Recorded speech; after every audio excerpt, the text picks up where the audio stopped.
इस दौर में दुनिया नौकरी की तरफ भाग रही है, दुनिया के उलूम और डिग्री की तरफ भाग रही है। आपने अपने बच्चे को एक मदरसे में भेजा, और मैं ये भी जानता हूं सीमांचल के अक्सर मदरसे जागीर से चलते हैं। ये बच्चे अपने घर के इज्जतदार घर के बच्चे हैं, लेकिन जागीर की शक्ल में ये किसी के दरवाजे पर जाकर के टिफिन लेकर के खाना लाते हैं, अपनी इज्जत नफ्स को बार बार कुचलते हैं, सिर्फ इसलिए कि ये कुरान पढ़ने आए हैं। इनका मकसद कुरान सीखना है, कुरान याद करना है। और आज अल्लाह के फजल व करम से इनके हाथ पर मौलाना तौहीद साहब ने, मैंने और दूसरे लोगों ने दस्तार बांधी है, जो इस बात की पहचान है कि आज के बाद समाज में ये हाफिज जी के नाम से याद किए जाएंगे, ये हाफिज कुरान के नाम से याद।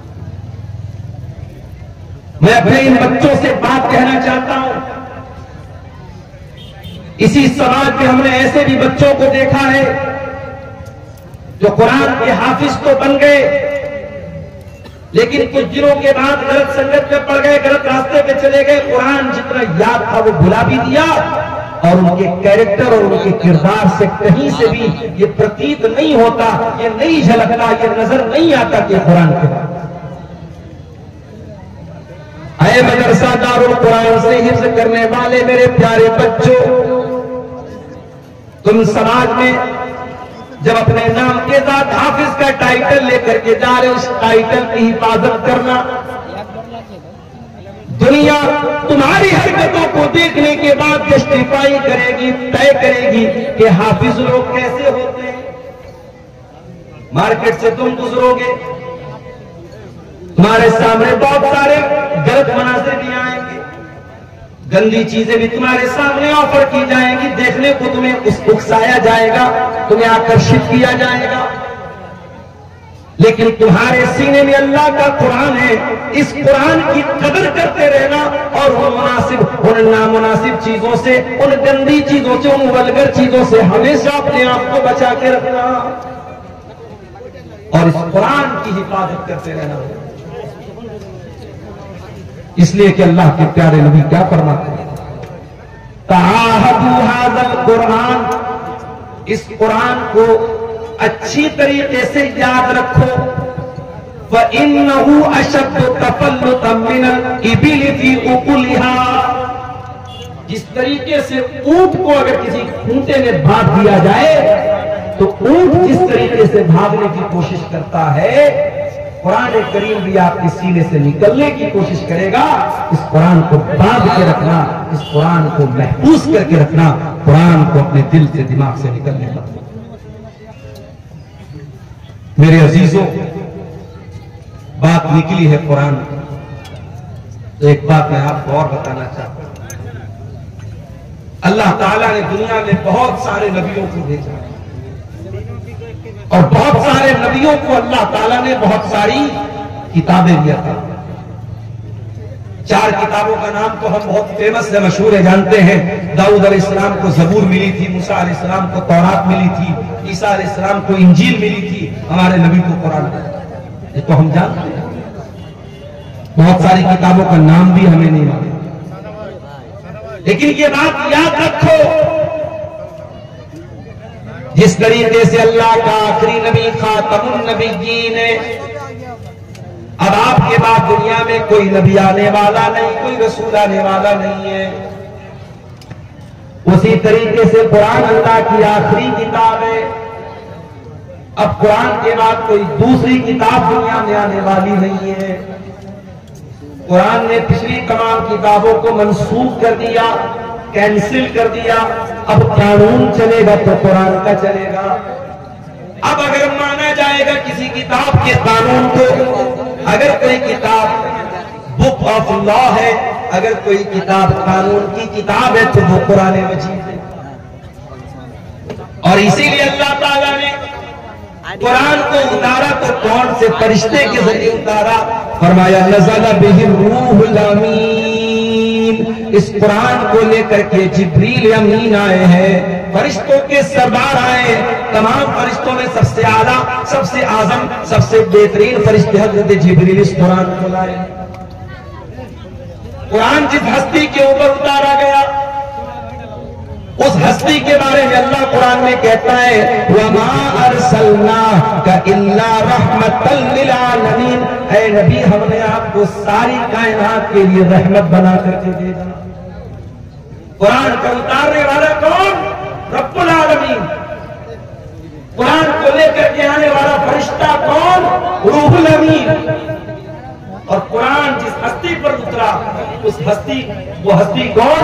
रहमतुल लिल आलमीन।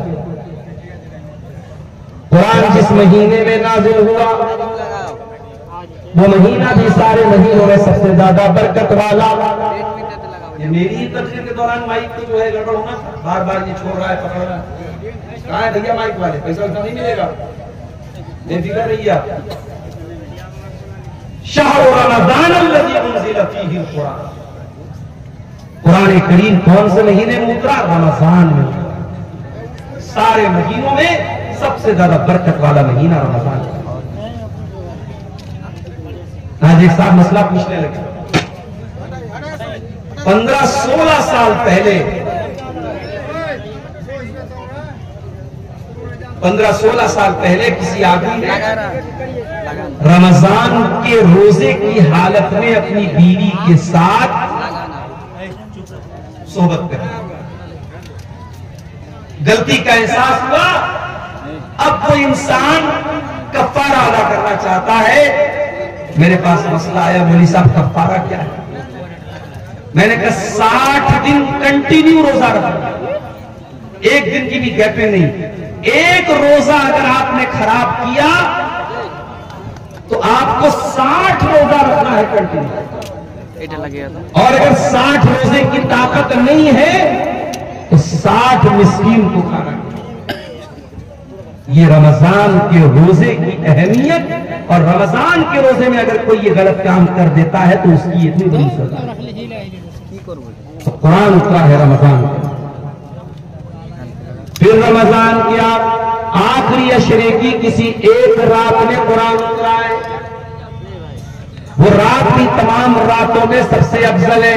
इन्ना अंज़लनाहु फी लैलतिल क़द्री वमा अदराका मा लैलतुल क़द्री लैलतुल क़द्री खैरुम मिन अल्फि शहर। ऐ नबी, इस कुरान को हमने लैलतुल क़द्र में उतारा है। और आपको क्या मालूम कि लैलतुल क़द्र क्या है? लैलतुल क़द्र 1000 महीने से अफजल है। 1000 महीना कैलकुलेटर पे कैलकुलेट करो, तकरीबन 84 साल बनते हैं। एक रात इस रात में कुरान उतरा है।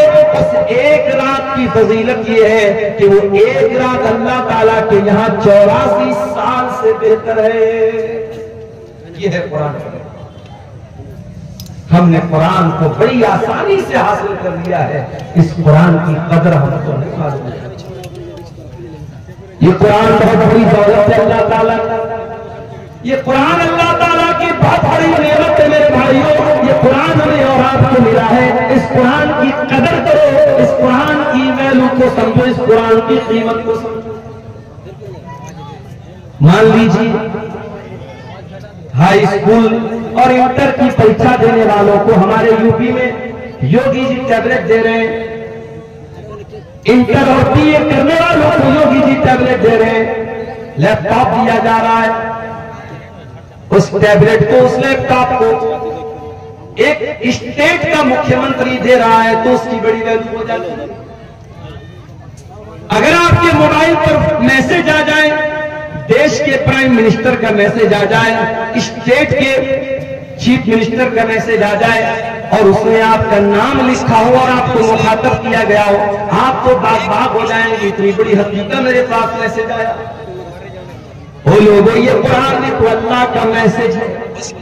ये कुरान अल्लाह ताला का लास्ट मैसेज है। ये अंतिम संदेश है जो अल्लाह ने आपको दिया है। फरमाया शहर रमज़ान अल्लज़ी उन्ज़िला फ़ीहिल कुरान हुदल लिन्नास व बय्यिनातिन मिनल हुदा वल फुरक़ान। ओ लोगों, ये कुरान रमजान के महीने में उतारा गया है और ये कुरान सारी मानवता के लिए गाइडेंस का काम करता है, मार्गदर्शन का काम करता है। सही क्या है, गलत क्या है, खरा क्या है, खोटा क्या है, सच्चा क्या है, झूठा क्या है, शिर्क क्या है, तौहीद क्या है, ये कुरान आपको बताएगा। वबय्यिनातिन मिनल हुदा वल फुरकान, ये हक और बातिल को खोल खोल के बयान करने वाली किताब है। लाओ दुनिया की कोई और, लाओ दुनिया की कोई और किताब। डॉक्टर जाकिर नाइक पड़ोसी मुल्क के दौरे पर हैं। एक क्रिश्चियन ने सवाल किया, डॉक्टर साहब आपने बाइबल की फला आयत पढ़ी है, आपने गलत तरीके से कोट किया है। डॉक्टर साहब ने कहा, डॉक्टर जाकिर नाइक ने कहा कि अगर मैंने गलत कोट किया है आप प्रूफ लाके दे दो, मैं मान लूंगा। अपनी दूसरी तकरीर में डॉक्टर जाकिर नाइक बोलते हैं कि बाइबल के इंडिया के अंदर कई हजार नुस्खे और उन हजारों नुस्खों में बहुत डिफरेंस है, बहुत फर्क है, बहुत फर्क है, बहुत अंतर है। बाइबल के अलग अलग एडिशन में बहुत अंतर। दूसरी तरफ आ जाओ कुरान के अंदर, उस्मान गनी रज़ी अल्लाह तआला अन्हु कुरान पढ़ते हुए शहीद किए गए और जब वो कुरान पढ़ रहे थे उस कुरान की कॉपी के ऊपर, उस कुरान के नुस्खे के ऊपर हजरत उस्मान गनी के खून के छींटे भी पड़े। और मालूम है वो कौन सी आयत पढ़ रहे? ए भाई क्या हो रहा है?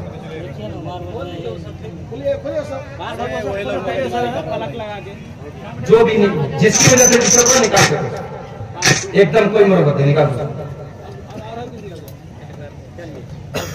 और एकदम खामोशी के साथ तकलीफ सुनने दीजिए। डोंट डिस्टर्ब, बिल्कुल डिस्टर्ब नहीं।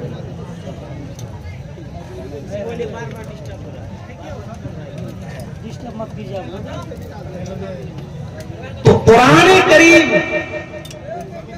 उस्मान गनी रज़ी अल्लाह तआला अन्हु कुरान की तिलावत कर रहे हैं और कुरान के जिस नुस्खे पर हजरत उस्मान गनी के खून के छींटे पड़े वो आज भी ताशकंद के म्यूजियम में वो कुरान मौजूद है। और आपको जान करके आश्चर्य होगा, हैरत होगी कि उस कुरान में और आज हमारे पास जो कुरान मौजूद है, देयर इज नो डिफरेंस, कोई अंतर नहीं है, कोई फर्क नहीं। कुरान का इतना ही नहीं, उस्मान गनी जब कुरान की तिलावत कर रहे थे, कौन सी आयत पढ़ रहे थे? सूरह बकरा की आयत पढ़ रहे थे। फसयकफीकहुमुल्लाह वहुवा अस्समीउल अलीम, अल्लाह ताला इनके लिए काफी हो जाएगा, अल्लाह इनसे इंतकाम ले लेगा, इनसे बदला ले लेगा। अल्लाह सब कुछ सुनने वाला, सब कुछ जानने वाला है। उस्मान गनी कुरान की तिलावत कर रहे हैं और कुरान की यही आयत वो पढ़ रहे हैं, उसी हालत में उनको ज़बा कर दिया गया, शहीद कर दिया गया। उस्मान गनी कुरान से बहुत मोहब्बत किया करते थे, बहुत मोहब्बत किया करते थे, इसीलिए उस्मान गनी रज़ी अल्लाह तआला अन्हु का इंतकाल भी हुआ तो कुरान पढ़ते हुए हुआ। और उस्मान गनी कहा करते थे, लौ तहरत कुलूबुकुम मा शबियत मिन कलामिल्लाह, ओ लोगों अगर तुम्हारा दिल पाक और साफ होता तो कुरान को सुन करके कभी तुम्हारा दिल न भरता, कभी तुम्हारा दिल आसूदा न होता, कभी तुम्हारे दिल को सेरी हासिल न होती कि मैंने बहुत कुरान पढ़ लिया है। मेरे नौजवान साथियों, जरा अपने अपने गिरबान में झांक के बताओ, आखिरी बार तुमने कुरान कब पढ़ा? हर शख्स अपने ऊपर गौर करे, उसने आखिरी बार बैठ करके आधा घंटा कुरान कब पढ़ा था, जरा बता देना। अब अगर मैं ये पूछूं कि आखिरी बार तुमने व्हाट्सएप कब देखा था, कहोगे 10 मिनट पहले। मैं पूछूं आखिरी बार तुमने फेसबुक पर रील्स कब देखी थी, मौलाना साहब अभी तकरीर सुनने के पहले तो देखी थी। तुमने लास्ट टाइम यूट्यूब के शॉर्ट्स कब देखे थे, अभी तो तकरीर में आने के, जलसे में आने के पहले हमने देखा था। यूट्यूब के लिए टाइम है, फेसबुक के लिए टाइम है, इंस्टाग्राम के लिए टाइम है, सोशल मीडिया के लिए टाइम है। अगर टाइम नहीं है तो कुरान के लिए टाइम नहीं है। ओ लोगों, ये दिल मुर्दा हो चुके हैं, ये दिल कठोर हो चुके हैं, ये दिल सख्त हो चुके हैं। हमारे दिलों को कुरान अब अच्छा नहीं लगता, हमारे दिलों को कुरान, हमारे दिलों के ऊपर कुरान का असर नहीं होता है। अरे हमारे दिल की क्या हैसियत है? हमारा दिल तो गोश्त पोस्त का बना हुआ मुलायम सा दिल होता है। कभी बकरा खस्सी ज़बा करते हैं आप, या बड़ा जानवर आप ज़बा करते हैं, देखा होगा आपको दिल कितना बड़ा होता है, दिल की क्या हैसियत है। हमारा दिल तो गोश्त पोस्त का मामूली बना हुआ दिल है। अल्लाह कुरान में कहता है, कुरान के 28वें पारे में कहता है, सूरे हश्र की आयत नंबर 21 में कहता है, लौ अंज़लना हाज़ल कुरान अला जबलिन लरअयतहु खाशिअम मुतसद्दिअम मिन खशियतिल्लाह। ओ लोगों, इस कुरान को हमने किसी पहाड़ के ऊपर भी उतारा होगा तो पहाड़ भी अल्लाह के खौफ से रेजा रेजा हो जाता, पहाड़ भी अल्लाह के खौफ से चूर चूर हो जाता, पहाड़ भी कुरान को सहन न कर पाता। ये कुरान इतनी ताकतवर किताब है, इतनी पावरफुल किताब है। वतिलकल अम्सालु नदरिबु लिन्नासि लअल्लहुम यतफक्करून। ओ लोगों, तुम्हारा परवरदिगार मिसालें बयान कर रहा है, तुम गौर क्यों नहीं करते? उमर इब्न खत्ताब को देखो, इस्लाम के बड़े कट्टर दुश्मन है, अभी इस्लाम कबूल नहीं किया, इस्लाम के बड़े कट्टर दुश्मन है उमर बिन खत्ताब। एक दिन खाने काबा के पास से गुजर रहे हैं, अल्लाह के प्यारे नबी कुरान की तिलावत कर रहे हैं। उमर फारूक के कानों में कुरान की आयत पहुंचती है।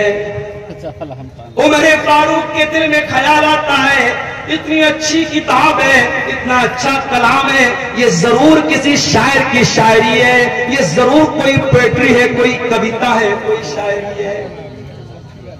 शायरी पसंद है ना? हमारे मऊ से उसैद नाम का ये बच्चा आया है। क्यों आया है भैया? आपको नाते सुना रहा है, हम्द सुना रहा है, कलाम सुना रहा है, शायरी पसंद है। पिछले साल एक प्रोग्राम में मैं आया था, कहीं पर अदनान प्रतापगढ़ी को मैंने देखा, उनको बुलाया गया, छोटा सा बच्चा है, उसको बुलाया जा रहा है, सुफियान को बुलाया जा रहा है। शायरी पसंद होती है इंसान को, शायरी में एक अट्रैक्शन होता है। उमर फारूक ने कुरान को सुना, कुरान अच्छा लगा, कुरान दिल को भाया, कुरान ने दिल को आकर्षित किया। उमर इब्ने खत्ताब ने कहा कि जरूर ये किसी शायर की शायरी है। अभी उमर इब्ने खत्ताब के दिल में ये ख्याल आया था, अल्लाह के नबी ने कुरान की आयत पढ़ी, वमा हुवा बिक़ौलि शाइर क़लीलम मा तुमिनून।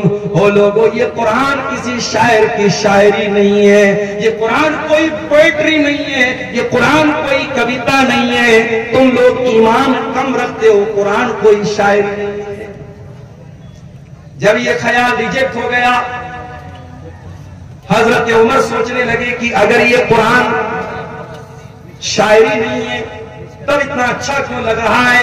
इसका मतलब कि कुरान मैजिक है, कुरान जादू है, कुरान किसी काहिन की कुहानत है।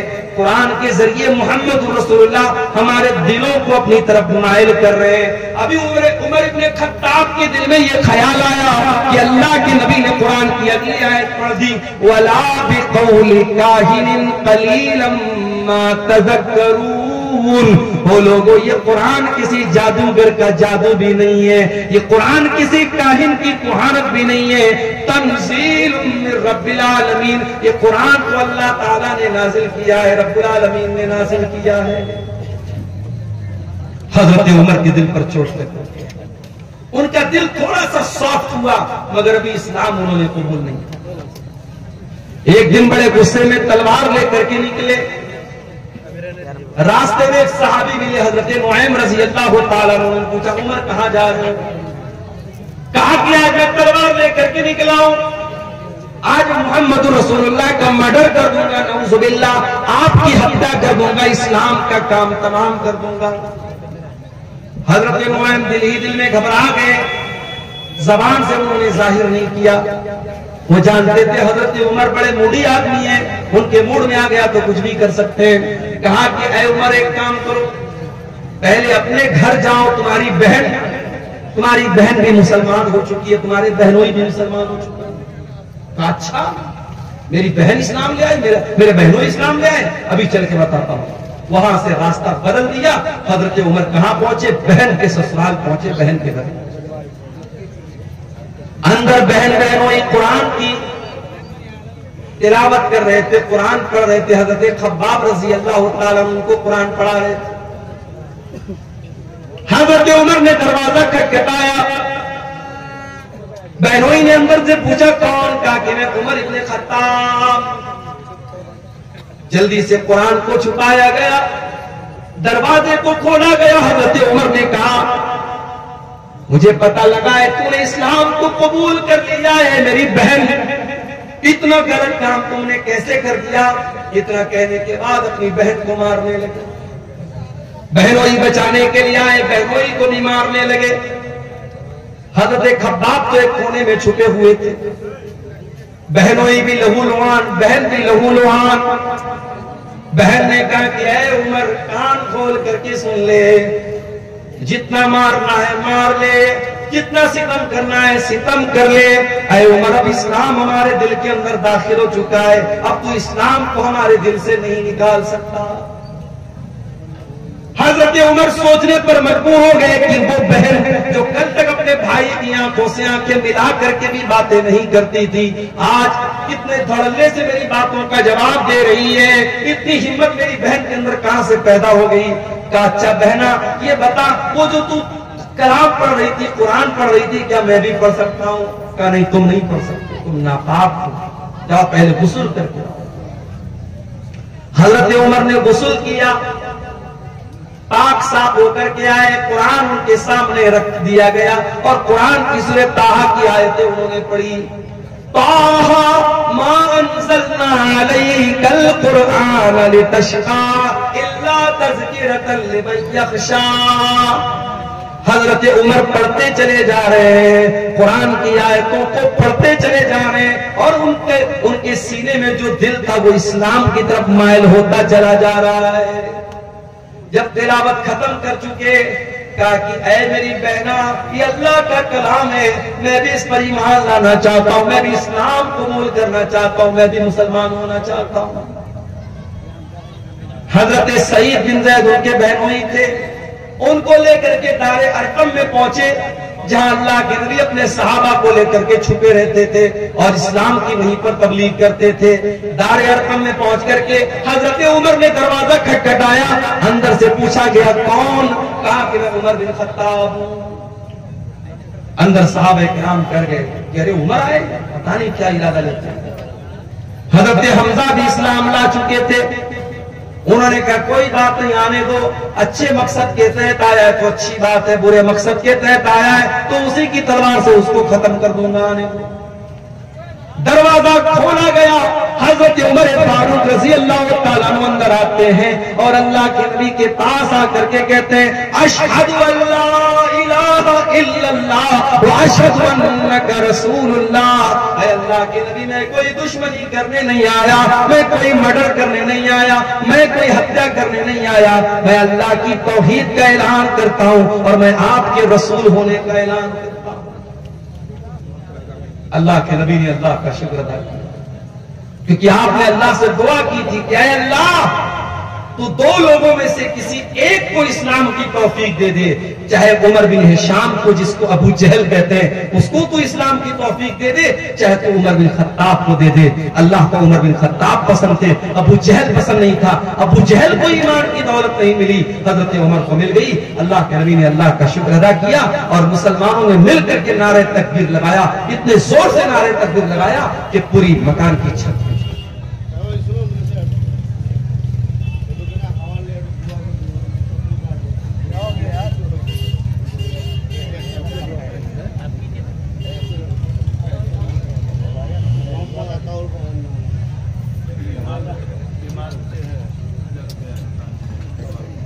क्या नाम है?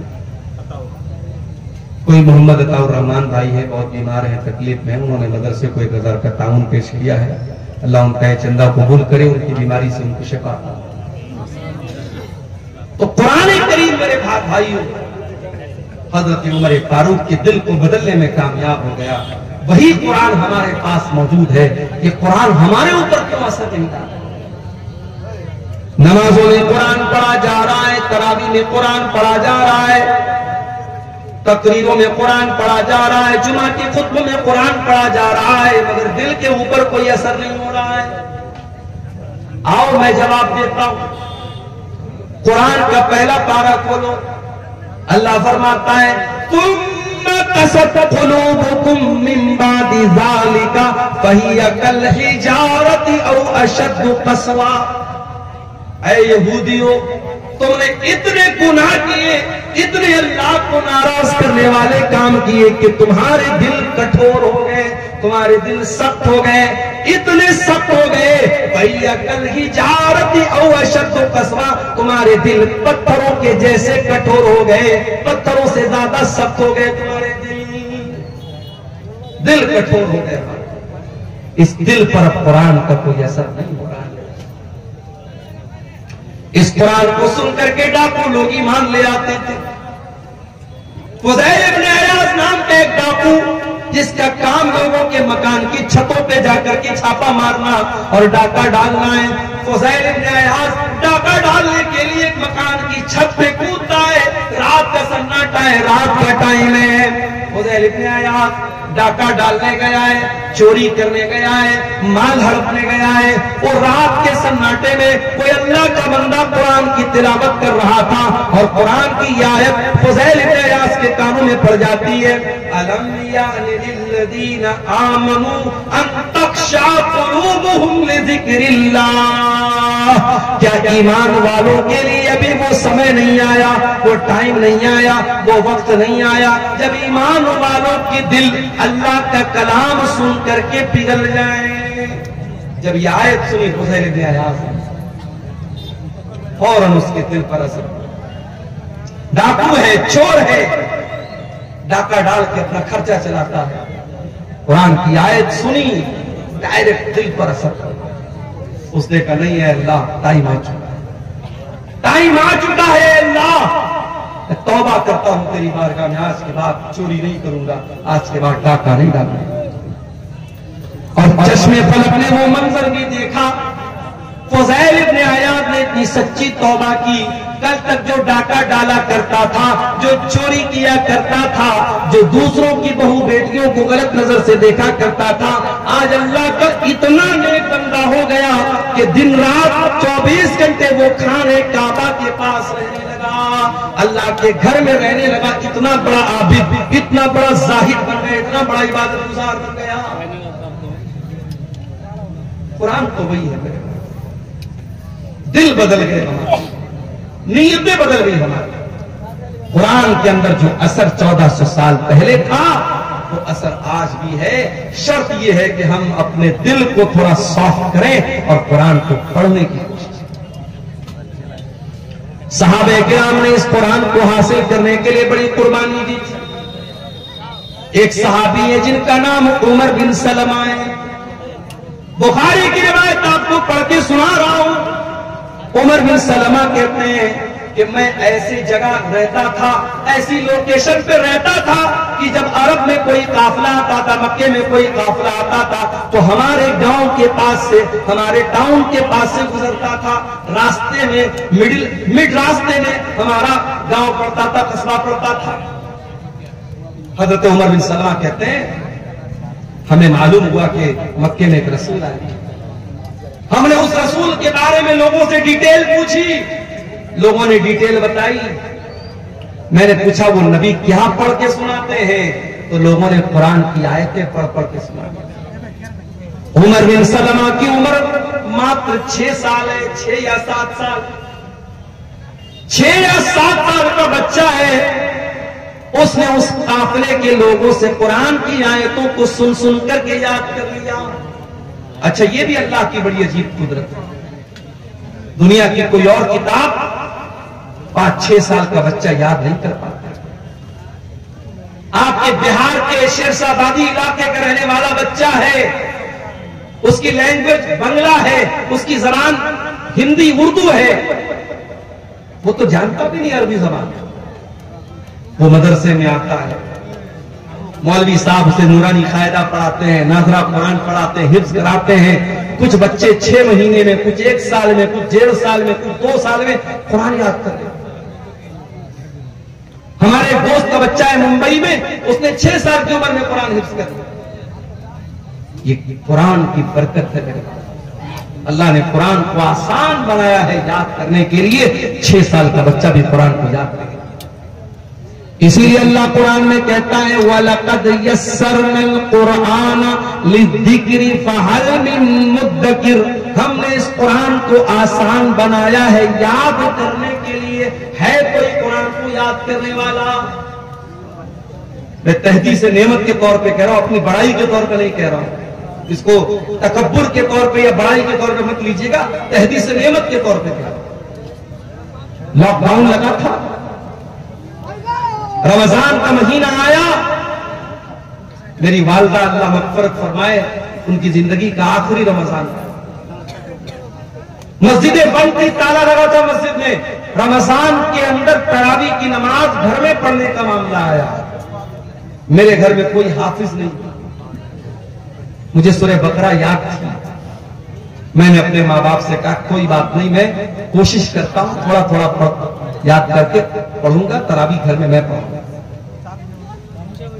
आम दिनों में मैं सोच भी नहीं सकता था कि मैं तरावी पढ़ाऊंगा, मेरे पीछे मेरी मां पढ़ेगी, मेरे बाप पढ़ेंगे, मेरे भाई लोग पढ़े, क्योंकि मैं हाफिज तो नहीं हूं। लेकिन ये लॉकडाउन का तो आप कह सकते हैं कि एक करिश्मा था। अल्लाह ताला को यह भी लिखना था मेरे मुकद्दर में कि मेरी वालिदा का आखिरी रमजान है, उनकी जिंदगी का लास्ट रमजान है। उसी के बाद उनका इंतकाल हुआ था और तरावी की नमाज वो मेरे पीछे पढ़ गई। पहले दिन मैंने आधा पारा पढ़ाया, दूसरे दिन फिर आधा पारा पढ़ाया, तीसरे दिन फिर आधा पारा, चौथे दिन फिर आधा पारा, 5वें दिन सूरह बकरा खत्म हो गई। सूरह बकरा के बाद सूरह आले इमरान आती है। मैं बैठ करके आधा पारा मैंने और याद किया, रात में तरावी में पढ़ दिया मैंने। अगले दिन फिर आधा पारा याद करके मैंने तरावी में पढ़ाया। इस तरीके से तकरीबन 10:30-11 पारे रमजान की बरकत से मैंने याद कर लिए। लॉकडाउन के पीरियड में मेरे प्यारे भाइयों, आधा पारा रोज बैठ करके याद करता था, रात में तरावी पढ़ा देता था। ये कोई बड़ाई के तौर पे नहीं कह रहा हूं, ये कुरान का कमाल है, ये कुरान का एजाज है। अल्लाह कहता है वलक़द यस्सरनल कुरान लिज़िक्रि फहल मिन मुद्दकिर। ओ लोगों, हमने कुरान को आसान बनाया है याद करने के लिए, क्या है कोई कुरान को याद करने वाला?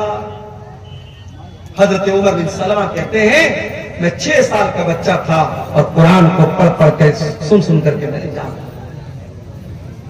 उसके बाद जब मक्का फतह हो गया और मेरे कबीले के लोग अल्लाह के रसूल के पास पहुंचे और इस्लाम कबूल कर लिया, तो अल्लाह के नबी ने कहा कि जाओ तो अपने गांव में जाकर के मस्जिद बनाओ और नमाज कायम करो, और जो तुम्हें कुरान सबसे ज्यादा पढ़ने वाला है और कुरान सबसे ज्यादा याद जिसको है वही तुमको नमाज पढ़ाए। जब मेरे गांव के लोग आए तो सबसे ज्यादा कुरान मुझको याद था। और इसीलिए इमाम बुखारी रहमतुल्लाह अलैह इस हदीस को सही बुखारी में जब लाए हैं तो चैप्टर क्या कायम किया है, बाबु इमामती सभी, कि अगर बच्चा भी कुरान का हाफिज है, कुरान अच्छा पढ़ रहा है और बच्चा समझदार है, सही तरीके से नमाज पढ़ रहा है, तो बच्चे को भी इमाम बना सकते हैं। बच्चे को इमाम बनाने में कोई हरज की बात नहीं। हजरत उमर बिन सलमा कहते कि मेरे गांव के लोगों ने देखा कि सबसे ज्यादा कुरान तो इसको याद है, कहा चल भाई तू नमाज पढ़। अब ये कहते हैं कि मैं बहुत गरीब फैमिली से ताल्लुक रखता था, एक ही चादर थी मेरे पास, एक ही चादर थी, वही लुंगी भी थी और वही मेरा कुर्ता भी थी, एक ही चादर में पहना करता था, एक चादर पहन करके मैं नमाज पढ़ाता था। मेरे पीछे मर्दों की सब लगती थी और मर्दों के पीछे औरतों की सब लगती थी। जब मैं सजदे में जाता था तो कभी कभी पीछे से मेरी शर्मगाह दिखने लगती थी, पीछे से मेरा पाखाने का रास्ता दिखने लगता था। औरतों ने आकर के शिकायत की कि कि अरे कम से कम अपने इमाम का तो कपड़ा तो ढंग का दे दो, उनकी शर्मगाह पीछे से नजर आ जाती है। तब लोगों ने मुझे खरीद करके दूसरी चादर दी और मुझे जिंदगी में कभी उतनी खुशी नहीं हुई जितनी उस एक चादर के पाने के बाद। ये थे सहाबे किराम जिन्होंने कुरान को हासिल करने के लिए इतनी मेहनत। और मैं आपको ये भी बता दूं, कोई पूछ सकता है भाई कुरान की जरूरत क्या है, हमारे पास इतनी नॉलेज है, इतनी अकल है, हमें कुरान की क्या जरूरत है। मैं एक बहुत पॉइंट की बात आपको बताने जा रहा हूं। देखो, नॉलेज हम हासिल करते हैं 3 चीजों से। पहली चीज, अल्लाह ताला ने हमारी बॉडी में 5 सेंस रखे हैं। हम कोई चीज देख करके पता लगा लेते हैं। जैसे मेरी आंखें देख रही, सामने ट्यूबलाइट लगी है, वाइट रोशनी है, हमारी आंखों से पता लगता है। ये झालर जो लगी है रेड कलर की है, व्हाइट कलर की है, हम आंखों से कोई चीज देख करके इल्म हासिल करते हैं। कान से सुन करके भी हम इल्म हासिल करते हैं। म्यूजिक बज रहा है, तकरीर बज रही है, कुरान की तिलावत बज रही है, खुसर खुसर हो रही, क्या हो रहा है, कान से सुन करके हमें मालूम होता है। इसी तरीके से हम सूंघ करके पता लगा लेते हैं, खुशबू है कि बदबू है, महक आ रही है, अच्छी महक है, बुरी महक है, सूंघ करके पता लग जाता है। इसी तरीके से टच करके हमें पता लग जाता है ये मोबाइल है, ये सख्त है कि सॉफ्ट है, ये बर्फ है, ठंडी है कि गर्म है, हम छू करके बता देते हैं। इसी तरीके से मेरे भाइयों, हम जबान से चख करके बता देते हैं खट्टी है कि मीठी है, कड़वी है कि अच्छी है, हम जबान से चख करके बता देते हैं। अल्लाह ताला ने हमारी बॉडी में 5 सेंस रखे हैं। हम देख करके, सुन करके, चख करके, टच करके हम पता लगा सकते हैं कि कौन सी चीज है। मगर कभी कभी हमारे ये 5 जो सेंस है, ये कभी कभी धोखा खा जाता है। मिसाल के तौर पर आप ट्रेन में बैठे हुए, ट्रेन की खिड़की के पास आप बैठे हुए, आपकी आंखों को ऐसा लग रहा है कि ट्रेन के बाहर जितने पेड़ पौधे हैं, जितने घर और मकानात हैं, सब चल रहे हैं, सब मूव कर रहे हैं, हरकत कर रहे हैं। आंखों को लग रहा है ऐसा, मगर रियल में ऐसा नहीं है। रियल में क्या, ट्रेन चल रही है, कोई पेड़ नहीं चल रहा है, कोई मकान नहीं चल रहा है, मगर आंखों को ऐसा लग रहा है कि मकान चल रहा है, पेड़ चल रहा है। तो आंखें धोखा खाती हैं। आपको बुखार है, फीवर हो गया आपको, मैं आपके पास मीठी चाय लेके आया, आपने पिया, कहा अरे यार अब्दुल गफ्फार साहब आपने बड़ी फीकी चाय पी। चाय तो मीठी है, मगर आपकी जबान धोखा खा गई। क्यों? आपको फीवर है, बुखार है। पता ये चला कि ये 5 सेंस जो हमारी बॉडी में है, ये कभी कभी धोखा खा जाते हैं। और जब ये धोखा खाते हैं तो कौन सी चीज हमें बताती है कि सही क्या है, गलत क्या है? हमारी अक्ल बताती, हमारा ब्रेन बताता, हमारा माइंड बताता। मगर माइंड भी कभी कभी धोखा खा जाता है। मिसाल के तौर पर आप शादी करते हैं, आपकी मां आपके लिए रिश्ता देखने जाती है, अक्ल कहती है कि अरे रिश्ता देखने के लिए बाहर जाने की क्या जरूरत है, इसकी बहन मौजूद है ना, इसकी बहन इसी घर में रहती है, इस घर के सारे तौर तरीके जानती है, बहन से शादी क्यों नहीं करा देते? अक्ल कहती है अगर शादी ही करना है तो बाहर क्यों रिश्ता देख रहे हो, घर के अंदर क्यों नहीं कर लेते? मगर यहां अक्ल की नहीं चलेगी, यहां चलेगी अल्लाह की वही क्या कहती है, अल्लाह की शरीयत क्या कहती है, अल्लाह का कुरान क्या कहता है। और अल्लाह का कुरान कहता है कि बहन और बेटी से शादी नहीं कर सकती। तो पता यह चला कि जहां 5 सेंस काम करना बंद कर दे, वहां अकल काम करती है, और जहां अकल काम करना बंद कर दे वहां अल्लाह की वही काम करती है, अल्लाह की शरीयत काम करती है। और अल्लाह की शरीयत 2 चीजों का नाम है, एक का नाम कुरान है और एक का नाम सुन्नत है। इन्हीं दोनों चीजों का नाम शरीयत है, इन्हीं दोनों चीजों का नाम इस्लाम। इसीलिए अल्लाह के नबी फरमाते हैं इन्नी क़द तरक्तु फ़ीकुम शैअन, मैं 2 चीजें तुम्हारे बीच में छोड़ के जा रहा हूं, लन तदिल्लु बादहुमा, इन 2 चीजों को जब तक तुम थामे रहोगे कभी गुमराह नहीं हो सकते। किताब अल्लाह व सुन्नत, एक अल्लाह की किताब और एक मेरी सुन्नत है। कुरान और हदीस, इन्हीं दोनों चीजों पर जब तक पकड़े रहोगे, थामे रहोगे, कभी गुमराह नहीं। तो कुरान मेरे प्यारे साथियों अल्लाह की आखिरी किताब, और ये वाहिद किताब है जिसकी हिफाजत की गारंटी अल्लाह ताला ने खुद ली। तौरात की हिफाजत की गारंटी उनके उलमा को दी गई, ज़बूर की हिफाजत की गारंटी उनके उलमा को दी गई, इंजील की हिफाजत की गारंटी उनके उलमा को दी गई। मगर जब कुरान अल्लाह ने नाज़िल किया तो ऐलान कर दिया, इन्ना नहनु नज़्ज़लना ज़िक्रा व इन्ना लहू लहाफ़िज़ून। ओ लोगों, इस कुरान को हमने उतारा है और इस कुरान की हिफाजत करने वाले भी हम हैं। कुरान की हिफाजत अल्लाह कर। दुनिया के अंदर जितने कुरान के नुस्खे हैं, सारे नुस्खे अगर जला भी दिए जाएं, खत्म भी कर दिए जाएं, नष्ट भी कर दिए जाएं, 5 साल का बच्चा आएगा और कहेगा आओ मुझसे सुन लो, अल्हम्दुलिल्लाह रब्बिल आलमीन से लेकर के मिनल जिन्नति वन नास तक पूरा कुरान पढ़ के सुना देगा कि अल्लाह ने कुरान की हिफाजत का सिस्टम रखा है, अल्लाह ने कुरान की सुरक्षा का सिस्टम। और ये भी याद रखो मेरे भाइयों, कुरान शिफा भी है।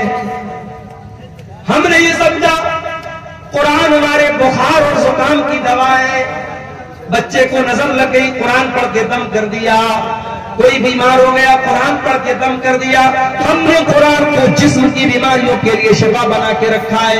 यकीनन कुरान फिजिकल बीमारियों के लिए भी शिफा है, मगर उससे बढ़कर के कुरान रूह की बीमारी के लिए शिफा है। कुरान स्पिरिचुअल बीमारी के लिए शिफा है। रूह के अंदर जो बुराइयां हैं, रूह के अंदर जो बीमारियां हैं, जैसे आपके रूह के अंदर एक बीमारी होती है जिसको लालच की बीमारी कहते हैं, एक बीमारी होती है जिसको हसद की बीमारी कहते हैं, एक बीमारी होती है माल की मोहब्बत, एक बीमारी होती है दुनिया की मोहब्बत। कुरान इन तमाम बीमारियों से आपके दिल को शिफा देता है। अल्लाह कुरान में कहता है, या अय्युहन्नास क़द जाअतकुम मौइज़तुम मिर रब्बिकुम व शिफ़ाउन लिमा फ़िस सुदूर। ओ लोगों, ये कुरान तो बहुत बड़ी नसीहत है और